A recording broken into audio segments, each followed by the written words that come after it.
उपवर्गीकरणाविरोधात विधान भवनावर मोर्चा धडकला। Metro cinema इथून या मोर्चाला सुरुवात झाली होती। मेट्रो सिनेमा ते विधान भवन असा हा मोर्चा काढला गेला।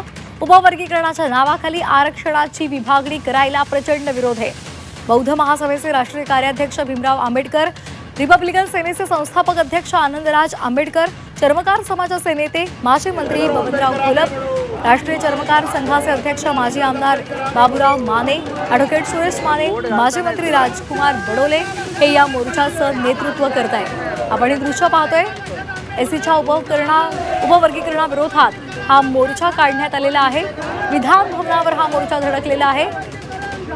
उपवर्गीकरण विरोधी हा विराट महामोर्चा।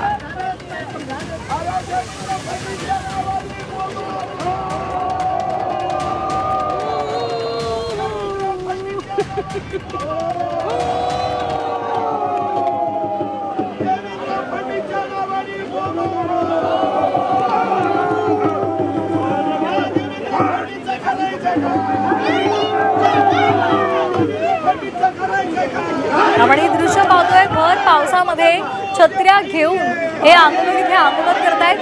एसीच्या अनुसूचित जातीच्या आरक्षणाचं उपवर्गीकरण करायला त्यांचा विरोध आहे आणि त्यामुळे सध्या महाराष्ट्रामध्ये राजकीय आणि सामाजिक वातावरण तापलेलं आहे आणि त्यामुळे आता येत्या काळात काय नेमका निर्णय घेतला जातो हे पाहणं महत्त्वाचं आहे। त्याचबरोबर आमदारांनी सुद्धा काही मुख्यमंत्र्यांना पत्र पाठवलेलं आहे। आपला याला विरोध आहे असं त्यांनी सांगितलेलं आहे।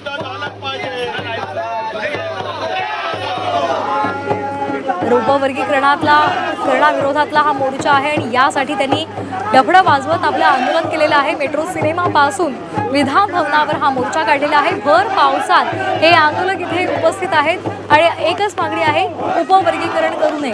त्यामुळे आता या मागणीची, या मोर्चाची कशा प्रकारे सरकार दखल घेतंय हे पाहणं सुद्धा तितकंच महत्त्वाचं आहे।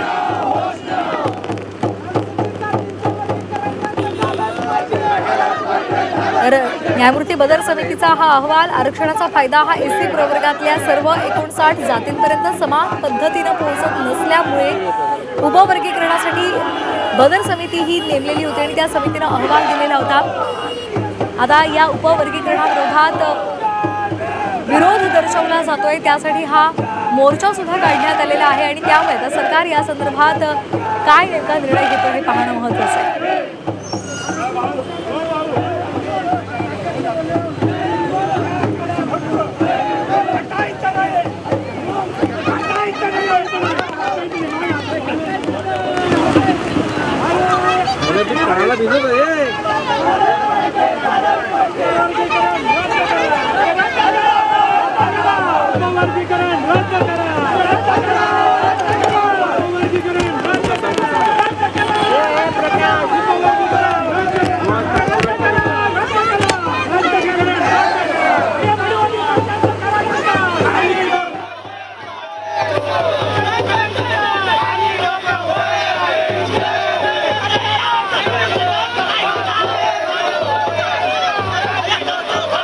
या संदर्भात एक महत्त्वाची बातमी आहे। अनुसूचित जातीमधील आरक्षण उपवर्गीकरण लागू करा। भाजपचे आमदार अमित गोरखे यांनी मागणी केली आहे। हातामध्ये बॅनर घेऊन त्यांनी आंदोलन केलेलं आहे। तर आपण ही दोन दृश्य पाहतोय। एकीकडे या उपवर्गीकरणाला विरोध दर्शवला जातोय तर दुसरीकडे आरक्षण उपवर्गीकरण तत्काळ लागू करा अशी मागणी केली जाते। त्यामुळे ही दोन दृश्य महत्त्वाची आपण पाहतोय। त्यामुळे आता काय, कशा पद्धतीनं सरकार यावर तोडगा काढतं हे पाहणं सुद्धा तितकंच महत्त्वाचं आहे।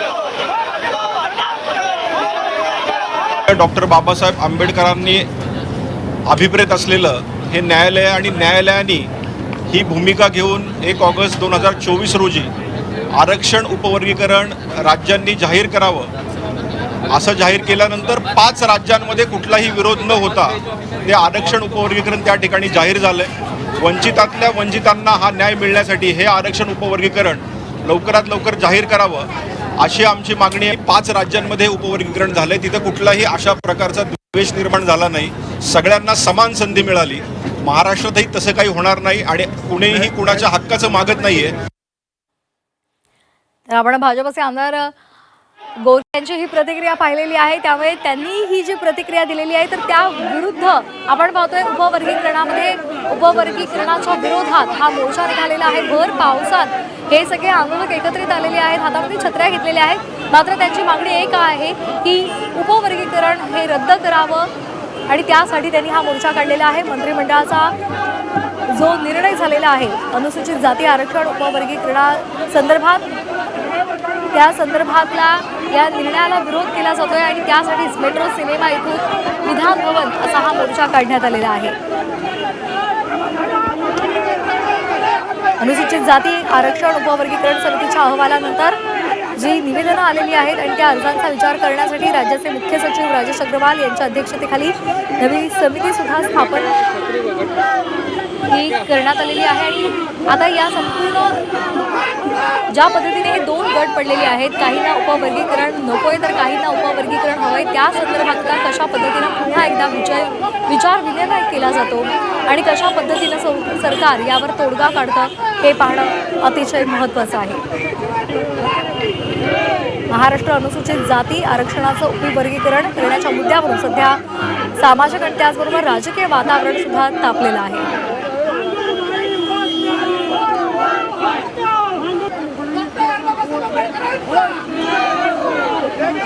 तर आपण ही आंदोलकांची घोषणाबाजी ऐकतोय। अनुसूचित जातीच्या आरक्षणाचं उपवर्गीकरण करण्याचं शासनाच्या विचाराधीन आहे, मात्र या उपवर्गीकरणासंदर्भात सध्या मतांतर आपल्याला पाहायला मिळत आहेत। बदर यांच्या अध्यक्षतेखाली समितीने या संदर्भातला अहवाल मुख्यमंत्री देवेंद्र फडणवीसांना सादर केला आणि हा अहवाल सार्वजनिक न करताच त्यावर सूचना आणि हरकती मागवण्यात आलेल्या आहेत। 50,000 नागरिक आणि संघटनांनी या उपवर्गीकरणासंदर्भात सूचना आणि आक्षेप नोंदवलेले आहेत।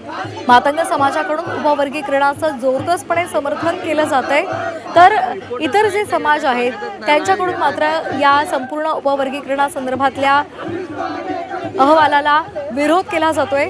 त्यामुळे आता दोन मतप्रवाह आहेत, कशा पद्धतीनं यावर आता सरकार विचार करतं, त्या सगळ्यांची समजूत काढतं हे पाहणं महत्त्वाचं आहे। आणि या दोन्ही गटांना एकत्रित घेऊन ज्या सूचना आणि हरकती येतील त्यावर विचार करूनच त्यानंतर निकाल किंवा निर्णय घेतला जाणार आहे।